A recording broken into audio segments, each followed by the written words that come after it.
Theatre आपको वो बना देता है जो आप बनना चाहते हो। कि जब हम मंच पर हैं और हम अकेले कुछ बोल रहे हैं, कुछ कर रहे हैं और सामने 100, 200 या 500 लोग हमें देख रहे हैं। कई बार मैं बहुत अगर सीरियस बात बता रहा हूँ तो वो गंभीरता लाने के लिए हो सकता है मैं आवाज़ को इस तरह से कर दूँ, और अगर मैं कुछ बहुत फ़नी बात बता रहा हूँ तो मैं अपनी आवाज़ को उस वे में बहुत एक्साइटमेंट के साथ बताऊँगा।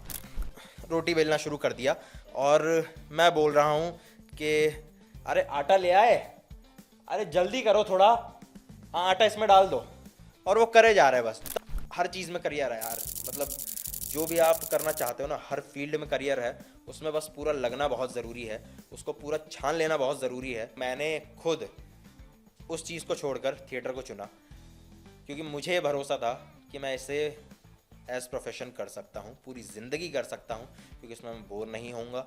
मैं जब मंच पर जाऊँगा तो मुझे बुरा नहीं लगेगा कि यार ये मुझे नहीं करना। जब लोग मेरे लिए तालियां बजा रहे होंगे तो मुझे वो खुशी होगी। तो हर वो चीज़ जिसमें आपको खुशी मिलती है वो आप एज करियर बना सकते हो, और थिएटर भी उसमें से एक है, और उसका एक एग्जाम्पल मैं खुद हूँ। सो हेलो एवरीवन, आप सभी का स्वागत है आज होपफुल टॉक्स में। आज की जो हमारी सीरीज़ है जिसका नाम है क्वेस्ट एंड विजडम, जिसमें आज हम बात करने वाले हैं कॉन्फिडेंस, कम्युनिकेशन एंड प्रेजेंस के बारे में। तो आज के हमारे गेस्ट हैं विशाल कश्यप भैया।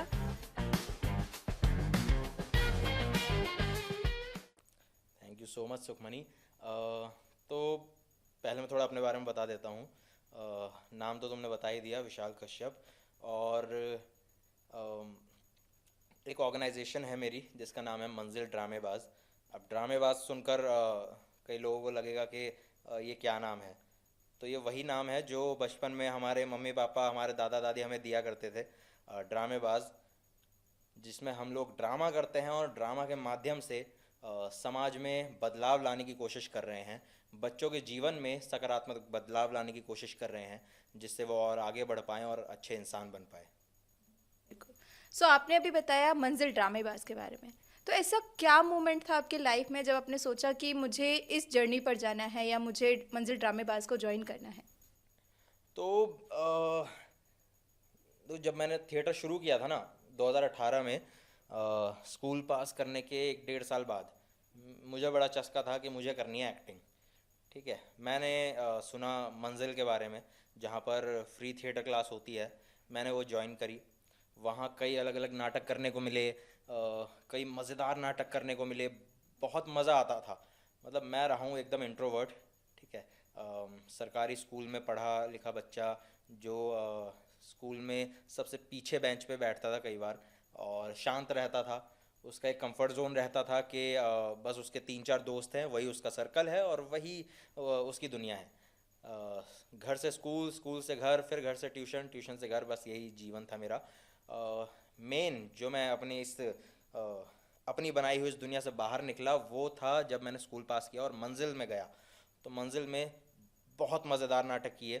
बड़ा अच्छा लगता था जब स्टेज पर मैं होता था और लोग सामने देखकर ताली बजा रहे होते थे। मैं कुछ कॉमेडी एक्ट कर रहा हूँ तो वो लोग हंस रहे हैं, बड़ा अच्छा लगने लगा और वहाँ मैं खुलने लगा। फिर ऐसे ही खुलते खुलते और कई नाटक करने लगे हम लोग। फिर मैं और मेरे कुछ साथी एक नाटक पर काम कर रहे थे हम लोग 2019 में। हाँ, गर्मियाँ आ रही थी, 2019 में हम लोग काम कर रहे थे, और उस नाटक के दौरान ही जब उसके हमने 1 2 शोज़ करे तो मन किया कि यार ये टीम ना, अब ऐसा ना हो कि ये टीम अब चली जाए, दूर हो जाए। और हमारे एक साथी श्रीकांत, वो एक इनिशिएटिव, एक आइडिया लेकर आए, जिसमें थिएटर जो है वो सिर्फ एक्टिंग तक सीमित ना रहे, बल्कि थिएटर के माध्यम से क्या बदलाव आ सकता है बच्चों के जीवन में। वही बदलाव जो हमने अपने अंदर फील किया, वही जो मैंने अपने अंदर फील किया, जो श्रीकांत ने अपने अंदर फील किया, जो सचिन ने अपने अंदर फील किया, तो वही बदलाव क्यों ना हम बच्चों के अंदर लेकर आएँ। हम जाएं अलग अलग स्कूल्स में, वहाँ थिएटर के माध्यम से बच्चों के साथ काम करें, अलग अलग कम्युनिटीज़ में जाएं, अलग अलग एनजीओज से जुड़ें। वहाँ से ये इनिशिएटिव शुरू हुआ, और एक तरह से 20 मई 2019 को हमारी मंजिल ड्रामेबाज की पहली थिएटर वर्कशॉप शुरू हुई, और तब से लेकर अब तक वो मंजिल ड्रामेबाज का काफ़िला चलता जा रहा है, चलता जा रहा है। हमारी टीम बड़ी होती जा रही है। हम लोग काफ़ी बच्चों तक पहुंच चुके हैं, काफ़ी यूथ तक पहुंच चुके हैं।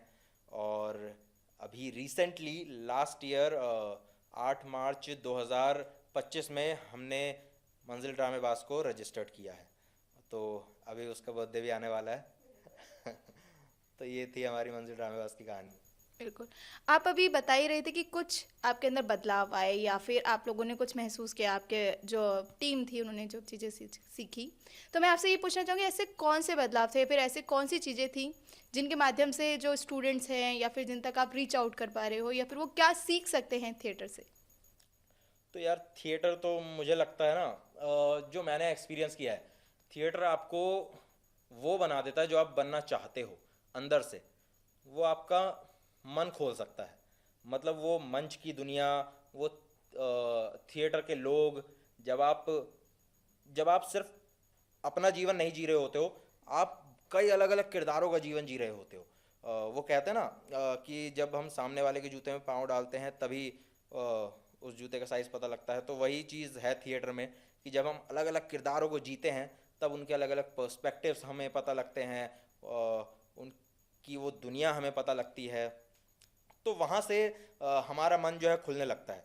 तो वही चीज़ हुई, और वही होती भी है कि जब हम मंच पर हैं और हम अकेले कुछ बोल रहे हैं, कुछ कर रहे हैं, और सामने 100 200 या 500 लोग हमें देख रहे हैं और हमें देखकर ताली बजा रहे हैं, तब अपने आप मन में ऐसा लगता है कि यार मैं कुछ कर रहा हूँ और आगे भी कुछ कर सकता हूँ। वो अपने आप एक अलग अनुभव होता है। वो दुनिया, वो लाइट जब हम पर पड़ रही होती है, तो ऐसा ही कुछ था। पहले तो मैं लेकर आया था ये सपना कि वही जो मोस्टली लोग थिएटर में ज्वाइन जिस सपने के लिए करते हैं कि एक्टिंग करनी है, एक्टर बनना है, तो मैं भी वही सपना लेकर आया था। बट थिएटर में इतना मज़ा आने लगा कि यार उससे आगे मैं गया ही नहीं। मतलब मुझे मज़ा आ गया, और होता ना कई बार कि जहाँ आपको मज़ा आ जाता है ना, वहाँ आप ठहर जाते हो और वहीं आपको सुकून मिलता है। तो अब थिएटर ही सुकून है। और मुझे लगता है लोगों के लिए थिएटर, जब आप थिएटर की एक्टिविटीज़ करते हो ना, थिएटर आपको एक गुब्बारे की तरह हल्का कर देता है। कि आपके अंदर जो वज़न होता है, वो भार होता है, वो टेंशन होती है, वो जिम्मेदारियां होती है, वो उससे आपको छोड़ देता है। सो जैसा कि अभी आपने बताया, कॉन्फिडेंस और कम्युनिकेशन के लिए जब हम बात करते हैं, तो ऐसे कौन से एक्शंस हैं या फिर ऐसे कौन सी एक्टिविटीज़ हैं जिन पे हमें ध्यान रखना चाहिए जब हम अपने आप को प्रेजेंट कर रहे हों? यार कई सारी चीज़ें हैं। जैसे बहुत ज़रूरी है कि जब आप लोगों से बात कर रहे हों, तो उन चीज़ों का ध्यान रखें हम, क्योंकि वो चीज़ें नहीं होती तो लोग शायद उस तरह से हमारी बात सुनते नहीं हैं और ध्यान भी नहीं देते। जैसे पहली चीज़ तो है आई कांटेक्ट, कि अगर आप कोई स्पीच भी दे रहे हैं लोगों के सामने, अपनी बात रख रहे हैं, तो बहुत ज़रूरी है आप उनसे आंखें मिलाएं। ये पहली चीज़ है। दूसरी चीज़ मुझे लगता है एक स्माइल रहनी बहुत ज़रूरी है, कि वो स्माइल आपका कॉन्फिडेंस और बिल्ड करती है। और फिर अगर बॉडी लैंग्वेज की मैं बात करूं, तो एक ऐसा जेस्चर जो आपका कॉन्फिडेंस दिखाए। कहीं ऐसा ना हो कि मैं बहुत झुक कर या दबा हुआ सा बैठा हूँ, और या फिर मैं पैर हिला रहा हूँ। ठीक है। वो ये ऐसी कई सारी छोटी छोटी चीज़ें होती है जो आपकी ना नर्वसनेस दिखाती है। कहीं मैं ऐसे बात करते हो यार उंगलियां चटका रहा हूँ या फिर नाखून का खा रहा हूँ, तो वो मेरी नर्वसनेस दिखाएगी। हम लोग कई बार यूज़ करते हैं नाटकों में कि तुझे नर्वसनेस दिखानी है। तो ये बहुत बेसिक चीज़ें हैं जो हर इंसान अलग अलग तरीके हैं जिससे उसकी घबराहट दिखती है। तो वो चीज़ें नहीं दिखानी, एकदम कामली बैठना है, या खड़े हैं तो एकदम स्ट्रेट। और हाथों का यूज़ करना बहुत ज़रूरी है। बहुत ज़रूरी है कि आप जो भी बोल रहे हैं उसमें आप अपने हाथों का यूज़ करें। मैंने कहीं पढ़ा था बहुत सालों पहले कि ऐसा कहा जाता है कि जब आप कोई झूठा किस्सा सुना रहे होते हैं ना, तो उसमें इंसान हाथों का यूज़ ना बहुत कम कर रहा होता है, या तो ना के बराबर। लेकिन जब आप कोई अपना रियल इंसिडेंट शेयर कर रहे होते हैं कि यार उस दिन मेरे साथ ये हुआ था, मैं घर से निकला, फिर ये हुआ, फिर मैं वहाँ गया, तो आपके हाथों का यूज़ नेचुरली आता है। तो इसीलिए हाथों का यूज़ करना बहुत ज़्यादा ज़रूरी है, कि आप अपने हाथों का यूज़ करें जिससे भी बात कर रहे हो। कॉन्फिडेंटली उनसे हाथ मिलाएं, उनसे आई कांटेक्ट करें, वो नर्वसनेस वाली जो एलिमेंट है बॉडी के अंदर उन्हें कंट्रोल करें। अगर आपका पैर हिल रहा है उसे कंट्रोल करें, गहरी सांस ले। कई बार ब्रीदिंग एक्सरसाइज भी बहुत ज़रूरी होती है, क्योंकि ऑब्वियसली नर्वसनेस बहुत होती है कई बार प्रेजेंटेशन से पहले। तो वो मैं ब्रीदिंग एक्सरसाइज करूँ, मेडिटेशन करूँ, अपनी आवाज़ पे काम करूँ, अपनी वोकल पे काम करूँ, अपने डिक्शन पर काम करूँ, जिससे कहीं मैं ऐसा ना हो कि मैं बोलते बोलते फंबल कर दूं। फंबल मतलब कि कई बार बोलते बोलते हम स्पीच में अटक जाते हैं, कुछ गलत वर्ड बोल देते हैं, तो ये ना हो जाए। ठीक है, तो उसके लिए अपने स्पीच पर काम करूं। बहुत अलग अलग एक्सरसाइजेज होती है, जैसे एक पेन या कोई भी एक बड़ी डंडी बीच में मुंह में रख के ज़ुबान में फंसाकर और फिर आप रीडिंग करने की प्रैक्टिस करते हैं। उससे आपकी ज़ुबान साफ़ होती है, आपके बोलने का तरीका साफ़ होता है। कई अलग अलग प्रैक्टिसेस होती हैं इसके लिए, और कि आप किस तरह से बोल रहे हैं। जैसे कई बार कहा जाता है शीशे के सामने खड़े होकर प्रैक्टिस करो, बोलो। मैं शीशे के सामने खड़े होके करने पर ज़्यादा प्रेफर नहीं करता। मुझे लगता है कि ज़्यादा अच्छा तब रहेगा अगर आप, अब तो सबके पास फ़ोन है, सबके पास कैमरा है, तो अगर आप वीडियो अपनी रिकॉर्ड कर पाएँ फ़ोन को एक जगह रख कर और फ़ोन से आई कांटेक्ट करके, प्रॉपर जेस्चर, पोस्चर, अपनी बॉडी लैंग्वेज, अपने एक्सप्रेशंस, अपनी वोकेबलरी का सही ढंग से यूज़ करके फिर जब आप उसे सुनोगे, आप देखोगे, आप एक एक बारीक से बारीक चीज़ देख पाओगे, सुन पाओगे, और उसके ज़रिए आप खुद को इम्प्रूव कर पाओगे। सो जैसे अभी आप बता रहे थे कि हमारे अलग अलग मेथड्स हैं और अलग अलग टेक्निक्स हैं। कई बार ऐसा होता है कि लोगों के लिए अपने कंफर्ट जोन से आना बहुत मुश्किल है, इन सब चीज़ों को अपनाना। तो वो कौन सी पहली ऐसी स्किल्स अपनाएं या पहली ऐसी कौन सी टेक्निक्स का यूज़ करें जिससे वो धीरे धीरे वो अपना कॉन्फिडेंस या कम्युनिकेशन को वो बिल्ड कर पाएंगे? तो पहली चीज़ तो ना यार, सबसे ज़्यादा ज़रूरी जो मेरे को लगता है वो है ऑब्जर्वेशन। कि मतलब बहुत ज़रूरी है। सबसे पहले ये चीज़ आती है ऑब्ज़र्व करना, कि मतलब हम ना ऑब्ज़र्व करें जिनके जैसा हम बनना चाहते हैं, जो स्किल में माहिर हम बनना चाहते हैं, उन लोगों को ऑब्ज़र्व करें। देखें लोगों को कि अगर कोई और बढ़िया प्रेजेंटेशन दे रहा है तो वो ऐसा क्या बारीक चीज़ पकड़ रखी है उसने, ऐसी किन बारीकियों पर वो काम कर रहा है, जो कमी मुझ में है, जो मुझे इम्प्रूव करनी है। कई लोग ऑब्जर्वेशन को समझ बैठते हैं कि बस मुझे देखना है बस, बट ऑब्जर्वेशन है बारीकियों को देखना। कि अगर सामने वाला बहुत अच्छी प्रेजेंटेशन दे रहा है तो वो ऐसी क्या बारीक से बारीक चीज़ का ध्यान रख रहा है। वो आंखें मिला रहा है, वो अपनी पलकें बार बार नहीं झपका रहा, वो ऐसा अगर वो बहुत सारे लोग बैठे हैं तो हर एक इंसान की आंखों में वो देख रहा है, हर एक इंसान से वो आई कांटेक्ट कर रहा है, हर कोई उसकी बात सुन रहा हो उसका ध्यान रख रहा है। पब्लिक स्पीकिंग में कई बार ये भी ध्यान रखना पड़ता है कि इंगेजमेंट ना टूटे। हमारे जो एक तरह से हमारी ऑडियंस है, वो अगर हम प्रेजेंटेशन भी दे रहे हैं तो हम परफॉर्मर हैं एक तरह से, और वो हमारी ऑडियंस है, क्योंकि वो हमें सुन रहे हैं और हम कुछ परफॉर्म कर रहे हैं, हम कुछ दिखा रहे हैं, कुछ प्रेजेंट कर रहे हैं। तो इंगेजमेंट भी बहुत ज़्यादा ज़रूरी है कि हम बीच बीच में हो सकता है कि उनसे कुछ सवाल कर लें, उनसे कुछ बात कर लें, हल्का सा ह्यूमर ऐड कर दें, हल्का सा अपना कुछ स्टाइल ऐड कर दें। तो ये सब छोटी छोटी चीज़ें बहुत ज़रूरी है। इन सब चीज़ों पर काम करने के लिए जो मैंने बताया कि वो फ़ोन वाला, वो वीडियो बनाने वाला, वो एक तरीका है। उसके बाद मेरे को लगता है कि अपनी इन सब चीज़ों पर काम करने के बाद बहुत ज़रूरी है कि आप जिसके साथ कंफर्ट है उनके सामने एक बार प्रैक्टिस करें, उनके सामने वो स्पीच बोलें, वो कम्युनिकेट करें चीज़ें, फिर वो आपको फीडबैक देगा। फिर आप उन लोगों के पास जाएं जो आपके कंफर्ट जोन के बाहर हैं, क्योंकि वो फिर आपको काफ़ी क्रिटिकल फीडबैक दे सकते हैं।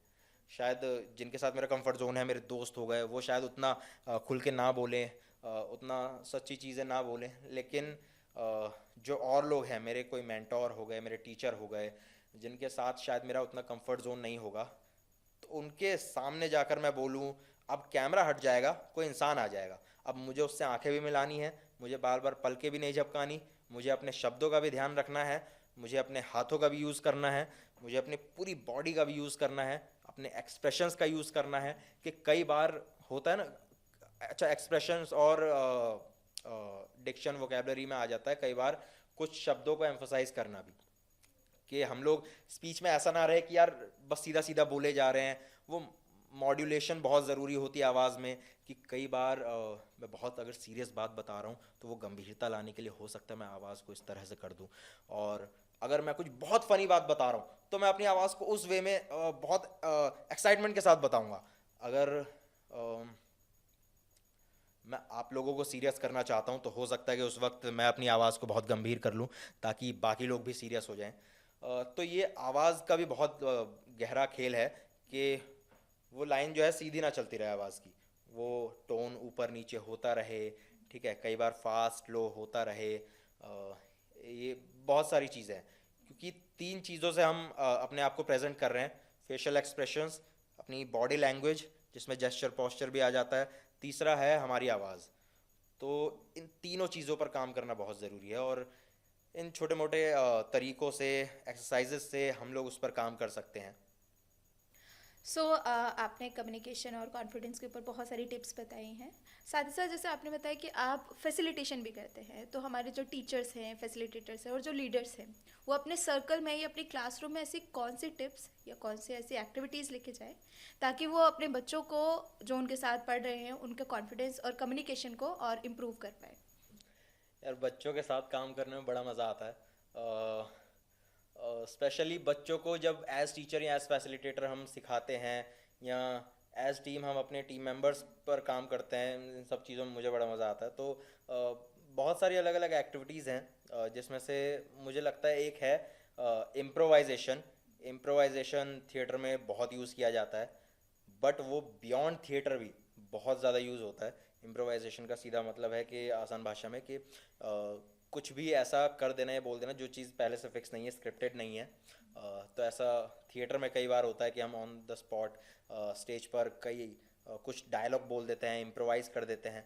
तो वो जब हम उससे रिलेटेड कोई एक्टिविटी बच्चों के साथ करते हैं, जैसे हम एक करते हैं कि सर्कल में बच्चे होते हैं खड़े और या टीम मेंबर्स, और अब उनको बारी बारी बीच में आना है और कुछ भी करना है, कुछ भी, कुछ फिक्स नहीं है, कुछ भी बोलना है, कुछ करना है। जैसे मैं आ गया बीच में और मैंने बस आके रोटी बेलना शुरू कर दिया और मैं बोल रहा हूँ कि अरे आटा ले आए, अरे जल्दी करो थोड़ा, हाँ आटा इसमें डाल दो, और वो करे जा रहा है बस तब तक जब तक टीचर उसको जाने को ना बोल दे, वो तब तक करे जा रहा है, बोलता जाएगा। वो कुछ भी फिक्स नहीं है या कुछ भी स्क्रिप्टेड नहीं है कि पहले से स्क्रिप्ट दे दिया अब उसको पता है क्या करना है।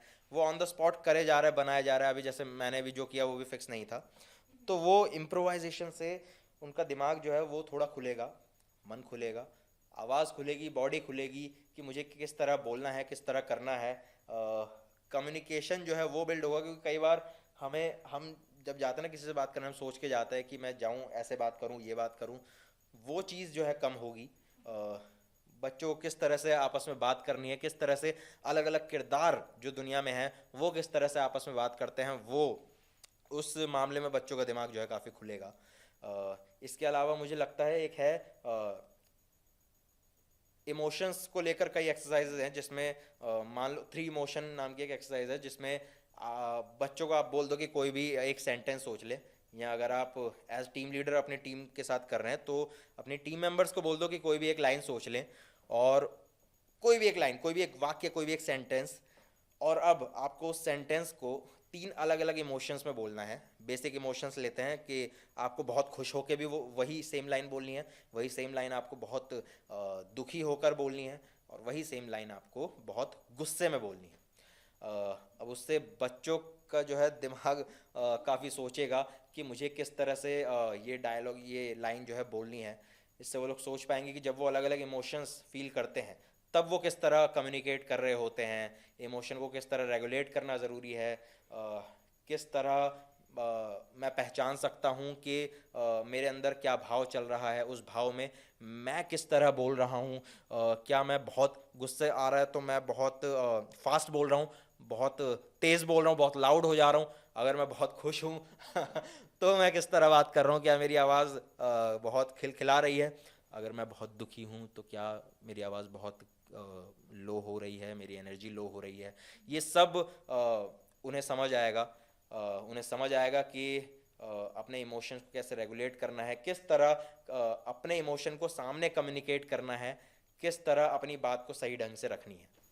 बिल्कुल, थैंक यू। ये सारी जो ट्रिक्स आपने बताई हैं, सारी एक्टिविटीज़ बताई हैं, मैं भी एक टीचर हूँ, तो मुझे लगता है बिल्कुल हमारे टीचर्स हैं या फिर जो लीडर्स हैं वो अपनी क्लासेस में लेके जा सकते हैं, अपने सर्कल में ले जा सकते हैं और बहुत सारी चीज़ों पे इम्प्रूवमेंट ला सकते हैं बच्चों के साथ साथ। मेरा एक और क्वेश्चन था कि अगर ऐसी कम्युनिटीज़ जो हमारे आसपास हैं उन लोगों के पास नहीं हैं, जैसे लर्निंग बाय लोकल्स है, ड्रामेबाज है, मंजिल है, अगर जिन लोगों के पास ऐसी कम्युनिटी नहीं है जहाँ पर वो सीख नहीं पाते हैं थिएटर या थिएटर से रिलेटेड चीज़ें, तो ऐसी क्या चीज़ करें जहाँ पर वो सेल्फ थिएटर सीख पाएँ या फिर ऐसी कौन सी एक्टिविटीज़ करें? तो पहली चीज़ तो जो मैंने बताई थी ऑब्जर्वेशन, कि ऑब्जर्व करना बहुत ज़रूरी है। दुनिया में ऑब्जर्व करते रहो कि अगर कोई किसी तरह से बोल रहा है, बहुत अच्छा बोल रहा है और तुम्हें अच्छा लग रहा है, तो उसको ऑब्जर्व करो, उसकी बारीकियाँ, कि क्या क्या वो चीज़ें वो कर रहा है, फिर उसको अपने अंदर लाने की कोशिश करो। दूसरी, ऑब्जर्वेशन भी वैसे एक एक्सरसाइज है कि आप एक जगह बैठ जाओ और बस उस पर्सन को देखते रहो, इतना नहीं देखना कि वो डर जाए ऑब्जर्व करना है, उसकी बारीकियाँ नोटिस करनी है कि जब वो बोल रहा है कैसे उसके जेस्चर है, कैसे पोस्चर है। ऑब्जर्वेशन के अलावा मुझे लगता है फिर बारी आती है खुद पे काम करने की, कि आप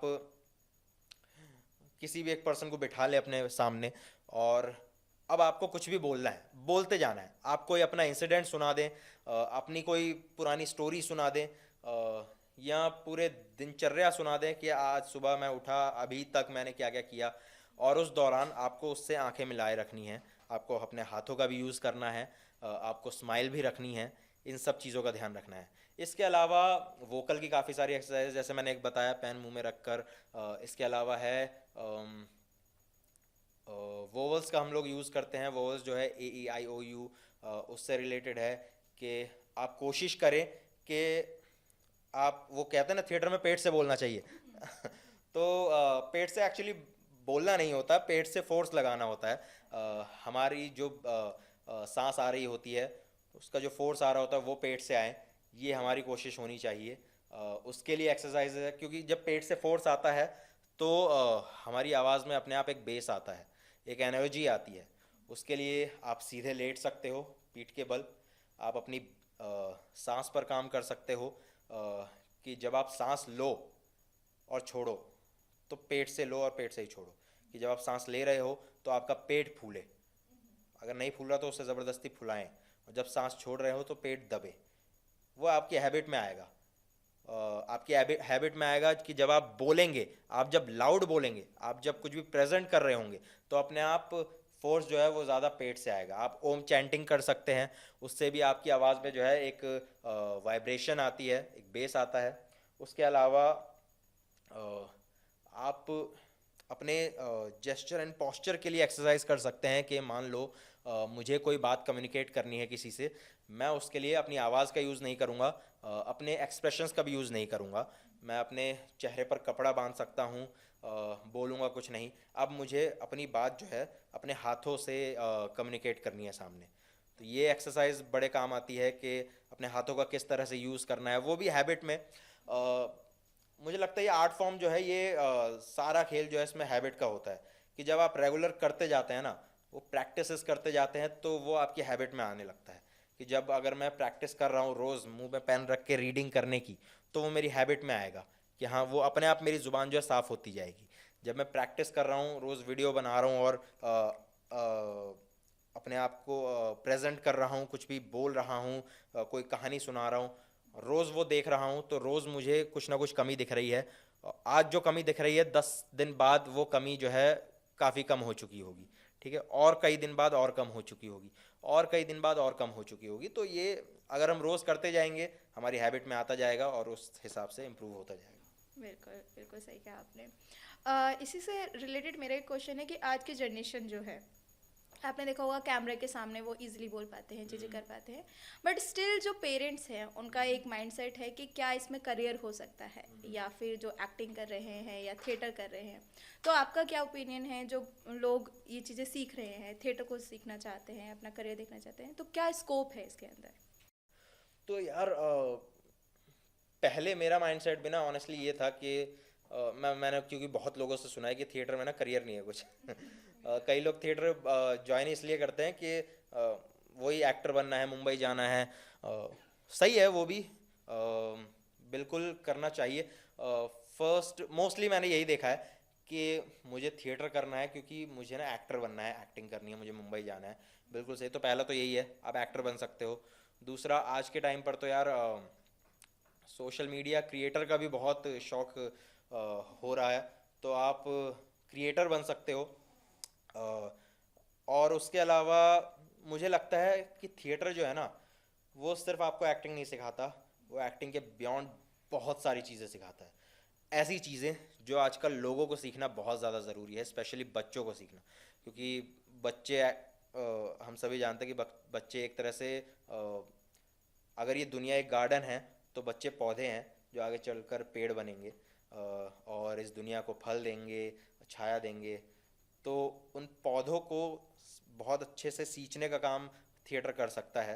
उन बच्चों को बेहतर बनाने का काम थिएटर कर सकता है। तो आप थिएटर टीचर भी बन सकते हो, आप थिएटर फैसिलिटेटर बन सकते हो।